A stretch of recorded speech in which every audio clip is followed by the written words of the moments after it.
This religious friend of mine, arguments often end with him telling me that I'm not very open-minded. And because he's my friend and I respect him, I've written him a song. It's called If You Open Your Mind Too Much, Your Brain Will Fall Out. Which I think is brilliant. It's so clever. Unfortunately, I didn't come up with it myself. I read that in a book. So to avoid copyright issues, I've given it a subtitle, which is, Take My Wife!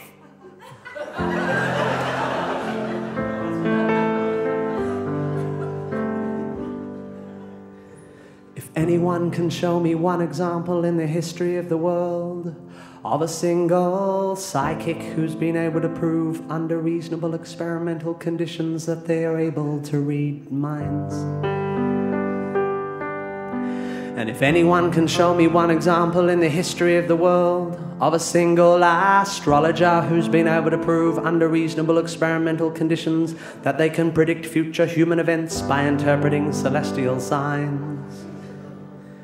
And if anyone can show me one example in the history of the world of a single homeopathic practitioner who's been able to prove under reasonable experimental conditions that solutions made up of infinitely tiny particles of good stuff dissolved repeatedly into relatively huge quantities of water have a consistently higher medicinal value than a similarly administered placebo.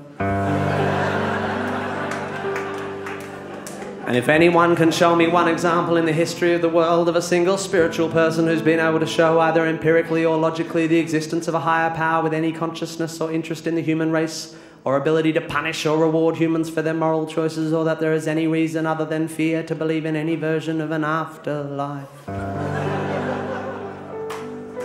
I will give you my piano, one of my legs, and my wife.